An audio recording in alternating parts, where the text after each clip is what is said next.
Baik, kita mulai ya. Bismillahirrahmanirrahim. Assalamualaikum warahmatullahi wabarakatuh. Hari ini kita akan mempelajari terkait TSP atau Traveling Salesperson Problem. Nah, ini masih ada hubungannya dengan algoritma optimasi. Nah, jadi kita mulai dengan contoh persoalan optimasi. Jadi anak-anak bahwa persoalan optimasi itu ada beberapa yang istilahnya tuh klasik ya. Jadi klasik itu artinya setiap pembelajaran terkait persoalan optimasi biasanya dijadikan contoh penting.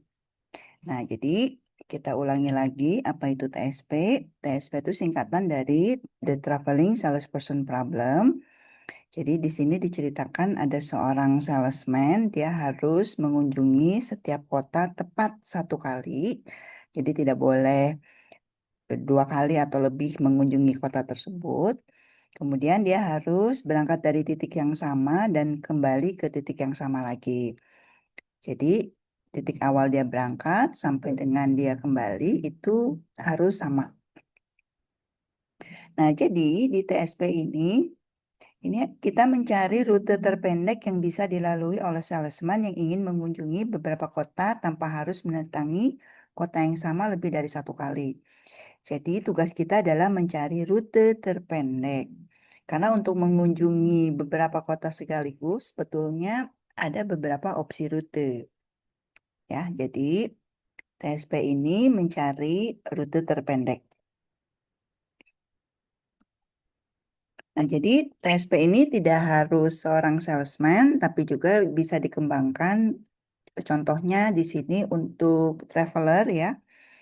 Jadi traveler ini ingin berkunjung dari satu kota ke kota lain ketika dia berlibur atau dari satu negara ke negara lain. Nah, jadi bisa saja rute yang pertama dia tetapkan adalah seperti yang di sebelah kiri ini. Tetapi dengan pendekatan TSP, kita jadi tahu bahwa sebetulnya rute yang paling optimal atau tadi rute terpendek atau rute yang termurah ya, ini bisa menjadi yang sebelah kanan.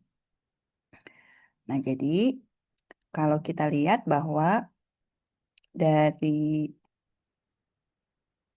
gambar ini ada 6 kota ya. Nah, jadi 6 dari 6 kota ini kita bisa membentuk beberapa rute. Tentu saja akan sangat banyak rute yang terbentuk, tetapi tugas kita adalah mencari rute yang paling optimal, yaitu rute yang paling pendek, dengan asumsi kalau pendek itu berarti dia paling optimal atau paling murah. Nah, perhatikan persoalan yang dihadapi TSP. Kalau kota yang harus dikunjunginya hanya sedikit, misalnya hanya 6, maka persoalan ini dapat dipecahkan dengan sangat mudah. Jadi kita tinggal dari visualisasi, dari gambar saja, kita bisa tetapkan rute-rute yang penting bisa mengunjungi 6 kota tersebut. Jadi kalau kotanya sedikit, cukup kita saja yang menyelesaikan, tidak perlu bantuan komputer. Tapi masalahnya menjadi rumit ketika ada lebih dari 20 kota yang harus didatangi. Ada begitu banyak kemungkinan yang harus dicoba dan diuji untuk menemukan jawabannya. Jadi TSP ini sebetulnya persoalan untuk kota yang banyak. Jadi disebutnya tuh kompleks ya, kompleks problem. Kalau kotanya hanya sedikit, tentu saja tidak tidak perlu gitu ya penyelesaian menggunakan persoalan TSP. Nah, kita lihat ya. Jadi ini kita ulang, kalau ada 3 kota A, B, C. Jadi pertanyaannya bagaimana sales berkunjung dari kota A ke kota B ke kota C kembali ke kota A. Nah, kita bisa lihat bahwa jawabannya itu ada 2 kemungkinan, bisa dari A ke B ke C ke A lagi, bisa juga dari A lanjut ke C ke B baru ke A lagi. Jadi diputer ya. Nah, ini kita kesimpulkan kalau ada 3 kota maka ada 2 kemungkinan rute. Mari kita lihat kalau misalnya ada 4 kota. Maka kalau titik awalnya dari kota A, maka dia harus mengunjungi semua kota B, C, D, dan kembali lagi ke kota A. Dari gambar bisa kita lihat bahwa pertama dari kota A, lanjut ke B, ke C, ke D, kembali ke A. Bisa juga dari kota A, lanjut ke B, tapi ditukar, tadinya ke C baru ke D, sekarang dari D ke C, kembali ke A. Bisa juga dari kota A, karena ada dia terhubung ke kota C, maka dia ke kota C dulu, baru ke B, lanjut ke D, baru ke A. Bisa juga dari A ke C, dia ke D dulu, baru ke B, baru ke A. Ya, jadi diputar sedikit, tadinya BD, sekarang menjadi DB. Terakhir dari kota A ke D dulu, lalu ke B, ke C, ke A, dan bisa juga dari kota A ke D, kita ke C, baru ke B, terakhir kembali ke A. Jadi kita bisa simpulkan kalau ada 4 kota, kita punya kemungkinan 6 jalur ya, atau 6 rute dari kota A kembali ke kota A lagi. Nah, kalau kita punya 5 kota bagaimana? Ini tentu saja lebih rumit ya. Dari kota A ke B, ke C, ke D, ke E, kembali ke A itu satu rute yang mudah kita lihat. Tapi jangan lupa, dari A itu bisa langsung ke C, dari A bisa langsung ke D, dari A juga bisa langsung ke E. Kemudian dari B itu juga bisa ke E, tidak harus ke C, dia juga bisa ke D. Nah, ini disebut dengan kombinasi. Jadi, di TSP ini kita harus paham juga bahwa kita harus mencari kombinasi-kombinasi yang mungkin ada dari setiap kota yang harus dikunjungi tersebut. Nah, ya, jadi ini sebetulnya ada berapa kombinasi ya. Nah, itu sebetulnya kita bisa cek kembali rumus dari kombinasi. Nah, kita lihat lagi bagaimana kalau 6 dengan asumsi semua kota itu terhubung. Ini gambarnya tidak digambarkan ya karena cukup rumit, tapi kita bisa lihat dari A itu bisa ke D, bisa ke F, bisa ke E ya. Jadi tolong ditambahkan di gambar bahwa sebetulnya dari satu kota ini kita bisa nyambung dengan kota lainnya. Jadi semuanya saling tersambung. Nah, ini ada berapa kombinasinya? Ada berapa kemungkinannya? Tentu saja harus kita hitung ada berapa kombinasi yang mungkin, lalu kita cari dari setiap kombinasi itu rutenya apa, dan kemudian kita hitung mana yang paling optimal. Nah, apalagi kalau dengan 10 kota, dengan 100 kota. Nah, ini tidak mungkin diselesaikan dengan manual. Ini harus dibantu dengan program komputer. Nah, untuk persoalan TSP ini, jangan lupa kita harus memahami yang namanya graf. Jadi, graf itu adalah model untuk merepresentasikan untuk titik yang kita asumsikan sebagai kota, itu disebut sebagai simpul atau node. Sedangkan untuk garis yang kita representasikan jarak, itu adalah disebut age gitu ya, di mana age ini ada weight-nya, weight itu bobot. Jadi setiap jarak itu ada angkanya, berapa sih jaraknya. Kemudian kita harus mencari solusi. Nah, di dunia graf itu ada yang disebut dengan Hamiltonian cycle. Jadi kita harus mencari rute dari semua titik awal, kembali ke titik awal, mengunjungi semua node ya, itu istilahnya di graf itu sebagai Hamiltonian cycle. Nah, kita mencari semua rute ya. Jadi Hamiltonian cycle itu sebetulnya semua rute yang mungkin terjadi dari titik awal kembali ke titik awal lagi. Nah, kita harus mencari sebetulnya berapa sih biaya minimumnya. Itu ya. Nah, di setiap persoalan TSP, kita biasanya memformulasikannya dalam sebuah matrik ya. Kita belajar lagi matrik, di mana matrik itu disebut matrik distance atau matrik jarak. Tugas kita mencari urutan kunjungan kota yang menghasilkan total jarak yang paling pendek atau paling minimal. Jangan lupa, kita selalu ingat setiap kota tuh harus dikunjungi satu kali. Dan setiap titik awal merupakan titik akhir. Gitu ya. Jadi ini formulasi masalah TSP yang dibantu oleh graf. Nah, ini matriknya.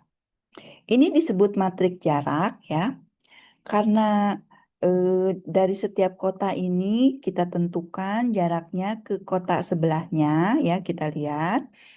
Dari kota A, bacanya gini ya, dari kota A kalau ke kota A lagi, maka dia kosong. Tapi dari kota A ke kota B, maka dia jaraknya 5. Dari kota A ke kota C, jaraknya 8. Dari kota A ke kota D, jaraknya 6. Nah, jadi setiap kota itu ada hubungannya dengan kota sebelahnya. Matrik ini disebut matrik ketetanggaan. Kenapa? Karena memang memperlihatkan ketetanggaan dari satu kota ke kota lainnya. Lengkap. Jadi dari kota D ke kota B jaraknya 4. Tapi dari kota D ke kota C jaraknya 3. Sementara dari D ke D dia kosong. Karena kan dia ada di kota dirinya sendiri. Jadi inilah matrik ketetanggaan. Menunjukkan dari satu kota ke kota lainnya itu ada jalannya gitu, ada rutenya dan ada weight-nya atau bobotnya. Di mana bobot ini menunjukkan jarak. Bisa kilometer, bisa ya kalau kota biasanya kilometer ya. Tapi kalau dari antar kota biasanya nggak mungkin cuma 5 kilo sih biasanya ya. Tapi asumsinya kita sederhanakan saja bahwa ini adalah jarak-jarak antar kota tersebut. Nah, ada beberapa TSP. Pertama dia simetrik. Simetrik itu artinya jarak dari A ke B itu sama aja dengan B ke A. Ya, jadi bisa dibolak-balik. Jadi bisa ditukar. Ada juga yang disebut dengan asimetrik, di mana kalau asimetrik itu jarak dari A ke B itu tidak sama dengan jarak dari B ke A. Biasanya ini kalau jaringan jalan satu arah. Nah, kita kemudian ada istilah Euclidean TSP. Nah, di sini TSP-nya itu eh, dihubungkan dengan peta ya. Jadi petanya itu dengan peta 2 dimensi sehingga jaraknya tidak diberitahu, jaraknya harus dihitung dulu. Nah, untuk menghitung jarak sebetulnya kita ada yang namanya rumus Euclidean. Ini rumus yang sangat terkenal, digunakan juga di berbagai keilmuan lainnya ya. Biasanya jadi kalau ada dua kota, berapa sih jaraknya? Kita lihat koordinatnya di peta, lalu bisa dihitungkan sebetulnya jaraknya berapa dengan rumus ini. Nah, untuk penyederhanaan mata kuliah kita, kita menggunakan TSP yang simetrik dan asimetrik saja ya. Untuk Euclidean ini kita sisakan untuk pembelajaran lebih lanjut. Jadi jangan khawatir ya, apakah harus mempelajari Euclidean? Sebetulnya harus ya, karena ini adalah rumus rumus klasik di dunia informatika, sangat bermanfaat. Di AI juga mungkin ketemu lagi. Tetapi khusus algoritma optimasi, ini kita belajar TSP yang simetrik dan asimetrik saja. Kita lanjutkan ya. Kenapa TSP ini penting? Jadi TSP ini sebetulnya banyak digunakan untuk memodelkan dunia nyata. Yang paling ada di gambar ini, yang paling terbayang adalah jalur robot ya. Jadi robot itu kan dia nggak ngerti apa-apa kalau nggak kita program. Dan jadi, makanya kita bikinkan program agar robot itu tahu bagaimana dari satu titik ke titik lainnya itu dia bisa jalan dengan jalur yang terpendek. Ya, ini program nyata ya. Nah, yang lebih terbayang lagi sebetulnya rute logistik dan pengiriman barang. Jadi kalau kita misalnya sering belanja online, kemudian kita juga tahu bahwa belanja itu kan ada jasa kurirnya yang mengirimkan. Dan kalau kalian ingin tahu bahwa di dunia logistik ini, untuk pengiriman mereka membutuhkan rute-rute terpendek. Tentu saja supaya bensinnya lebih murah. Nah, ini eh, contoh lainnya adalah yang klasik di Kota Bandung adalah pengangkutan sampah. Kalau kalian tahu ya, di setiap rumah itu kan ada kendaraan untuk biasanya sih dari level RT RW ya, dia mengangkut sampah dari satu rumah ke rumah lain dan kembali ke pool. Nah, itu kalau jangkauannya luas, dia juga harus mencari rute yang terpendek agar supaya bensinnya lebih murah. Kemudian yang lebih luas lagi, kalau kalian tahu, kan sampah itu dikumpulkan di TPS ya. Nah, di Kota Bandung ini TPS itu banyak sekali dan TPS ini harus diangkut oleh truk besar, dikirimkan ke pengiriman akhir ya. Kemudian si truk itu tentu saja kembali ke pool. Nah, itu rute-rute tersebut membutuhkan pemahaman atau pengetahuan rute terpendek agar supaya si rute tersebut membutuhkan biaya yang lebih minimum, jadi lebih hemat. Nah, selain rute, ada juga penjadwalan produksi mesin. Nah, ini dunia industri biasanya sangat diperlukan, sehingga memang TSP ini tidak hanya dipelajari di kita di informatika, tetapi juga dipelajari di teman-teman teknik industri. Kemudian rute wisata ini juga ya sangat bermanfaat karena kita sebagai pengelola rute, sebagai pengelola travel, pasti kita ingin membuatkan itinerary. Itinerary itu jalur wisata ya, yang hemat agar supaya waktunya lebih hemat, biaya juga lebih hemat. Nah, ada lagi TSP di dunia bioinformatik. Nah, ini dunia lain ya. Barangkali kita tidak terpikirkan ternyata TSP juga digunakan di dunia DNA sequencing. Nah, jadi ada ilmu namanya bioinformatika. Di bioinformatika itu belajar tentang DNA manusia dan bagaimana memahami DNA manusia itu ternyata ada ilmu TSP-nya. Nah, biasanya contoh-contoh yang klasik itu rute ya. Rute-rute itu biasanya dijadikan soal, dijadikan penelitian karena untuk pengiriman rute ini betul-betul eh, diterapkan di dunia nyata dan dirasakan oleh banyak sekali manusia ya, termasuk awam seperti kita juga ya, khususnya di dunia marketplace. Nah, jadi kita lihat lagi. Nah, sekarang kita masuk ke metode penyelesaian TSP. Kita sudah kenal yang namanya algoritma eksak. Eksak itu artinya dia pasti ya. Jadi pasti optimal, hasilnya tuh pasti terjamin. Masalahnya kalau kita ingin menggunakan eksak, dia akan lambat. Pemahaman tentang algoritma eksak bisa kita lihat di contoh-contoh awal kita mencari rute. Masih ingat ya, tadi 3 kota, kita punya 2 rute. Kalau kita punya 4 kota, kita punya 6 rute. Nah, kita hitung semua rute tersebut, mana yang paling murah, paling pendek, paling optimal. Nah, jadi pasti kita akan mendapatkan rute paling optimal, tapi masalahnya dia lambat karena kita harus mencari semua rute. Baru aja 4 kota, kita harus mencari 6 rute. Kebayang kalau 100 kota ya, harus dicari dulu semuanya. Ini meskipun menggunakan komputer, dia akan tetap lambat ya, jadi tidak bisa cepat. Padahal terjamin ya. Sehingga ada ide-ide lain yang namanya heuristik. Jadi heuristik ini cepat, tujuannya supaya cepat, tetapi belum tentu optimal. Jadi dia hanya menjanjikan mendekati optimal. Syukur-syukur bisa optimal, tapi hasil akhirnya tentu saja lebih bagus algoritma eksak karena dia optimal. Tetapi algoritma heuristik ini cepat. Jadi untuk yang butuh kecepatan, sebetulnya kita bisa menggunakan algoritma heuristik ya. Nah, ini akan kita pelajari juga karena algoritma heuristik ini memang eh, sangat populer di dunia informatika ya.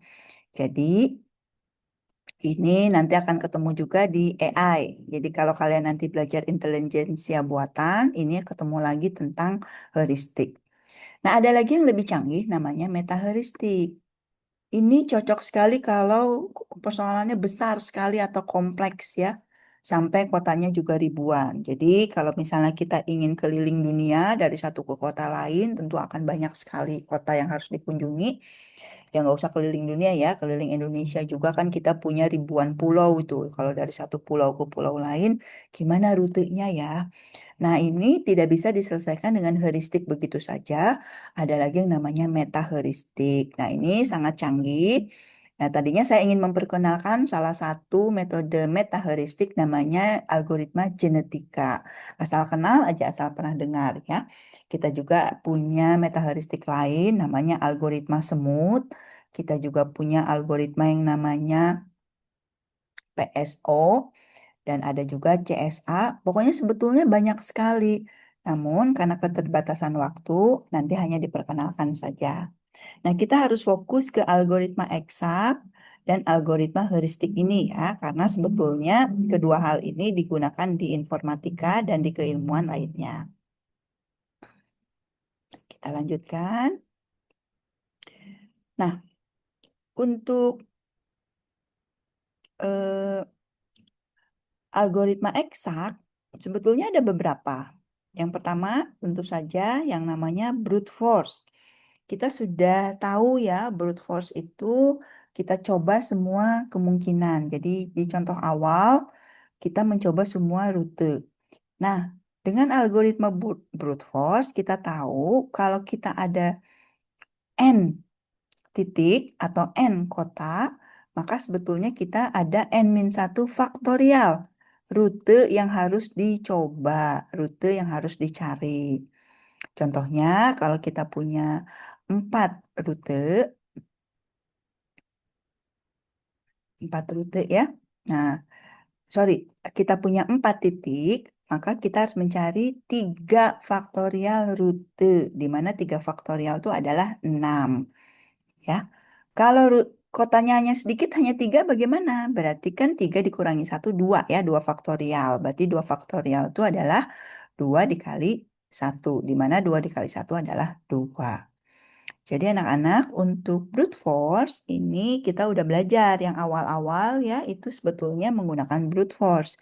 Kita tinggal cari semua kemungkinan rute, lalu kita hitung mana yang paling pendek, mana yang paling optimal. Lalu ada lagi yang namanya algoritma dynamic programming. Nah, ini sebetulnya jauh lebih bagus daripada brute force ya dengan kompleksitasnya. Nah, kompleksitas itu notasinya O ya anak-anak ya. Jadi O N kuadrat dikali 2N 2 pangkat N ya. Jadi N kuadrat dikali 2 pangkat N. Ini jauh lebih baik daripada N faktorial. Jadi kalau faktorial itu kan kalau 2 faktorial itu artinya 2 dikali 1.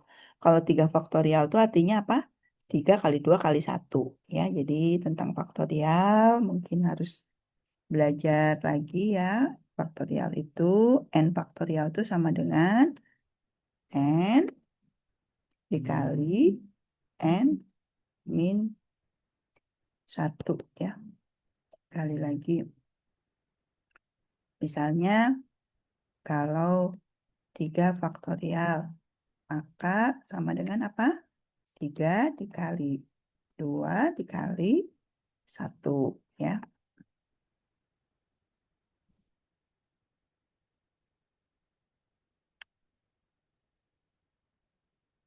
Gitu ya.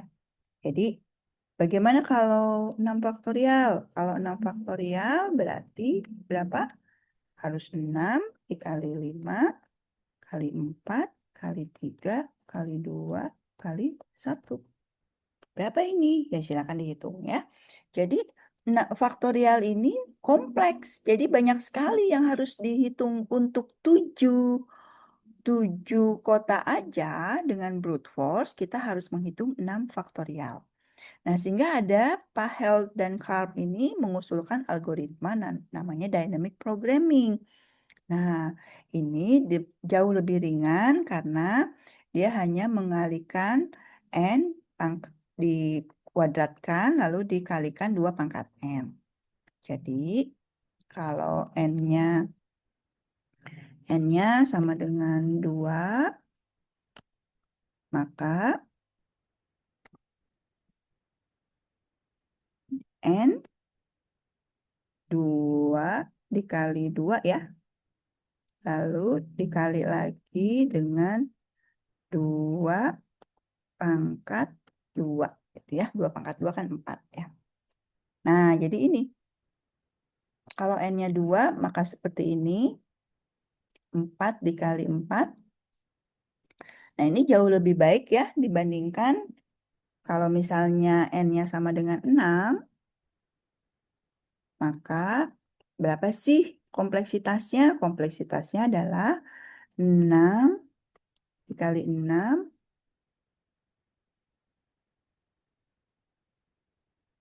dikali 2 pangkat 6.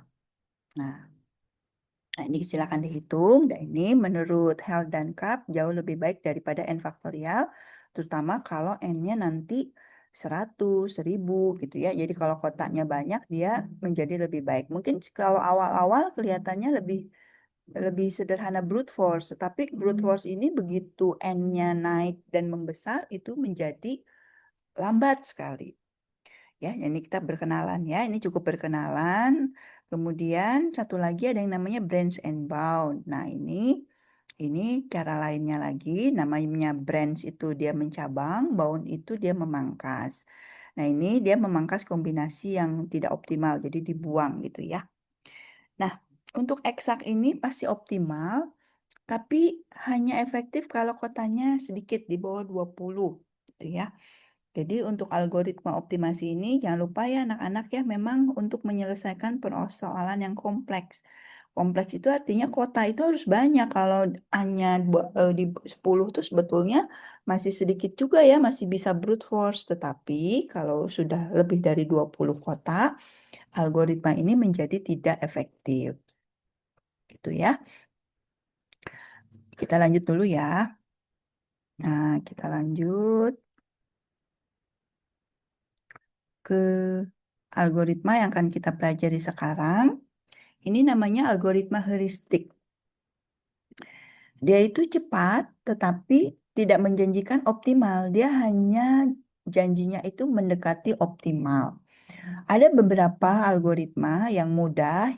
Pertama namanya nearest neighbor. Artinya dia, neighbor itu kan tetangga ya. Dia nearest itu artinya dia terdekat. Jadi dia memilih kota awal, lalu pilih kota terdekat yang belum dikunjungi. Jadi cari ke tetangga dulu gitu ya. Nah, jadi cari yang terdekat dulu, itulah yang dipilih. Lalu, ada lagi perbaikannya, ada yang mengusulkan nearest atau farthest insertion. Ini membangun rute dari subset kota. Nah, ini perbaikan dari NN. Nanti kita lihat ya yang NN itu seperti apa. Nah, ada lagi yang namanya Christophilidis algorithm. Ini katanya sangat baik untuk yang simetrik. STSP itu tadi ya, simetrik ya. Kemudian ada lagi local search atau 2 OPT atau 3 OPT. Ini sebetulnya sama dengan NN, tetapi nanti ada perbaikan rute melalui pertukaran age. Nah, untuk algoritma optimasi, target kita adalah kita bisa algoritma NN, lalu ada algoritma 2 OPT ya. Sedangkan yang lain ini kita sisakan untuk wawasan ya. Jadi tidak perlu dipelajari lebih detail. Nanti kita akan pelajari lebih detail terkait NN ini karena sebetulnya dia tuh mudah ya. Mudah. Kenapa mudah? Karena dia intuisi aja cari kota yang terdekat yang belum dikunjungi. Nah, kita lihat lagi. Nah, bagaimana dengan metaheuristik yang tadi saya sampaikan? Jadi, di metaheuristik itu ada beberapa yang populer. Pertama, genetic algorithm atau GA ya. Nah, algoritma genetika ini sebetulnya algoritma yang melihat fenomena dunia genetika, lalu jadi inspirasi dijadikan algoritma. Nah, itu amazingnya ya dunia metaheuristik itu. Jadi, kita ini melihat fenomena alam, baik dari sisi manusia ataupun dari fenomena lainnya, orang-orang lalu dijadikan ide, ya, disebutnya tuh inspirasi. Kok bisa? Bisa gitu ya. Dan algoritma genetika ini sudah lama sekali ya. Ini dari tahun 60-an, 70-an sudah ada orang yang mengusulkan dan terus-terusan diperbaiki. Sehingga menghasilkan optimasi yang sangat baik khususnya untuk ribuan kota. Nah, jadi algoritma genetika itu karena sudah lama, sudah mapan ya, sudah matang, banyak sekali orang-orang yang membuatkan modulnya. Jadi kalau misalnya ingin nyobain di Python, itu sudah ada ya, kita tinggal cari. Bahkan ChatGPT pun bisa membuatkannya, karena dia sudah matang. Lalu ada lagi yang namanya simulated annealing. Ini juga sebetulnya inspirasi dari orang yang menempa besi katanya ya dipanaskan, didinginkan, dipanaskan, didinginkan. Itu juga jadi inspirasi. Kok bisa ya orang tuh ngelihat fenomena alam terus dijadikan algoritma. Nah, itu memang kelebihan dari dunia informatika ya. Yang ada di dunia di fenomena-fenomena alam tuh dijadikan ide, inspirasi untuk jadi algoritma. Kita tentu saja cukup menggunakannya. Tugas kita sebetulnya mempelajari fenomena tersebut, lalu melihat algoritmanya dan menggunakannya. Ada lagi ya, ini namanya ACO ya. Ini Uncolony Optimization. Jadi, ini inspirasinya dari semut, maka disebut algoritma semut. Jadi ternyata semut itu bisa membangun rutenya sendiri. Jadi kalau kalian lihat semut ya, ketika menemukan gula, dia akan mencari rute untuk mendapatkan gula dengan rute terpendek. Dan kalau kalian lihat, teman-temannya nanti datang ke gula tersebut ya, dia akan mencari, dia akan sesuai dengan rute yang dibentuk. Jadi semut itu kalau tahu ada gula di sebuah lokasi, dia akan datang ke tempat gula tersebut dan membentuk rute sendiri. Coba perhatikan ya, kalau semut ini mungkin kita bisa lihat sehari-hari, kita bisa percobaan, taruh aja gula, terus nanti semutnya datang. Semutnya pertamanya satu, lama-lama banyak ya. Nah, nanti si semut itu membentuk rute sendiri. Nah, fenomena ini saya tuh sangat senang ya dengan fenomena semut ini karena amazing gitu. Kalau genetik algoritma terus terang, kan saya nggak pernah lihat genetika ya. Ini harus ngerti biologi banget gitu. Ini agak susah. Tapi kalau uncolony, ini bisa kita lihat di kehidupan sehari-hari. Kita bisa percobaan dengan ada sarang semut, kita taruh gula, kita perhatiin kok semut itu membentuk rute ya. Itu rutenya itu rute optimal, rute terpendek. Jadi semut itu hebat sekali, dia bisa membentuk rute yang terpendek. Ya nanti kita cari ya video-videonya di YouTube atau di berbagai sumber lainnya yang mensimulasikan atau menceritakan tentang algoritma semut ini. Nah, ternyata semut di dunia semut itu ada yang namanya feromon ya. Feromon itu zat yang dikeluarkan oleh semut dan dia tinggalkan di jejak-jejaknya sehingga temennya nanti tinggal ngikutin jejak feromon itu. Jadi temennya tuh nggak usah nyari rute yang lain, cukup mencari rute yang sesuai. Nah, ada lagi inspirasi lain namanya PSO. PSO itu Particle Swarm Optimization. Jadi idenya itu adalah dari gerombolan partikel yang mencari rute terpendek. Ini juga dari fenomena alam. Kalau kalian tahu ya, burung itu pindah-pindah dari daerah dingin ke daerah hangat itu rombongan dan dia selalu punya rute yang terbaik. Ajaib aja kalau kita mempelajari dunia biologi ya, itu kita tahu burung itu kalau pindahan pasti barengan dan kok tahu jalannya dan kok tahu rutenya itu pasti rute yang paling optimal. Demikian juga dengan ikan. Ikan juga suka bermigrasi ya, pindahan. Itu rame-rame. Nah, itu kok bisa tahu rutenya ya? Ini tentu saja eh, yang maha kuasa ya yang menentukan, tetapi fenomena itu dipelajari oleh orang-orang ilmu komputer, orang-orang informatika, dan diusulkan menjadi algoritma. Kok bisa? Iya, bisa ya. Itulah menariknya dunia informatika yang sebetulnya lintas keilmuan ya dari dunia semut, kita bisa inspirasi dari dunia genetika, kita jadikan inspirasi.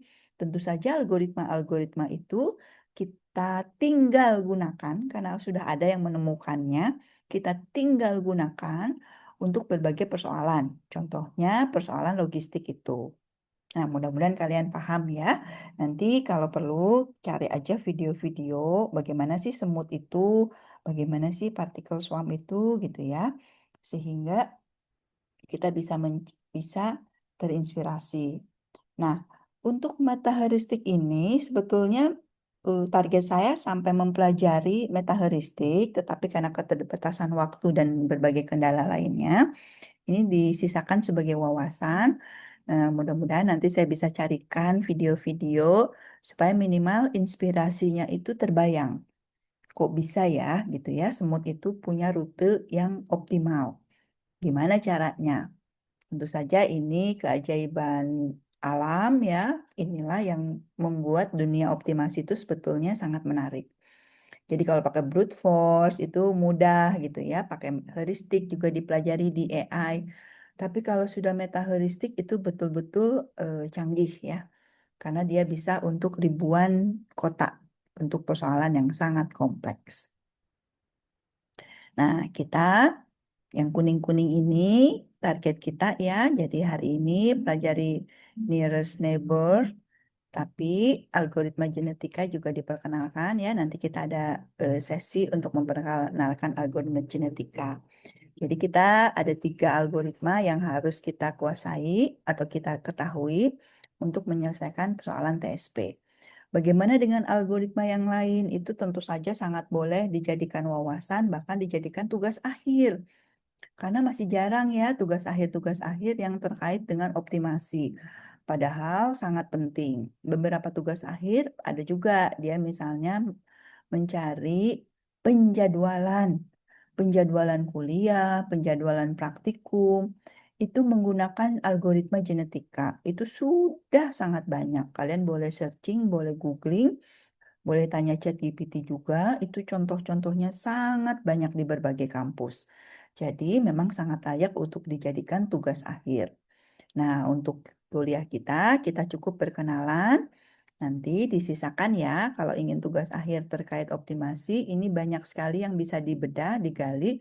Jadi tugas akhir itu tidak harus membuat software, tidak harus membuat aplikasi, tidak harus membuat web mobile, tidak harus juga analisis sistem, tapi untuk menggunakan algoritma juga bisa ya, bahkan sangat berguna dan sangat dihargai.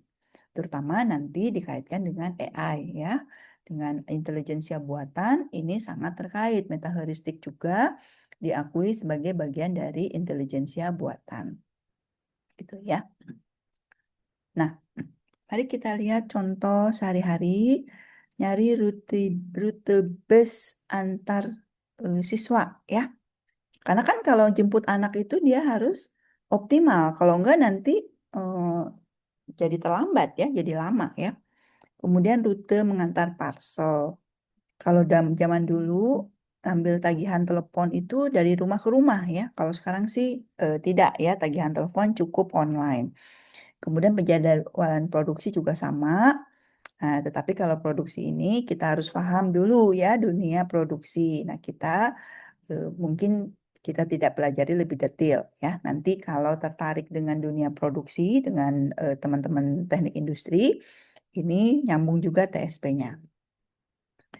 Nah, mari kita selesaikan persoalan brute force ini dengan algoritma persoalan TSP ini dengan algoritma brute force. Nah,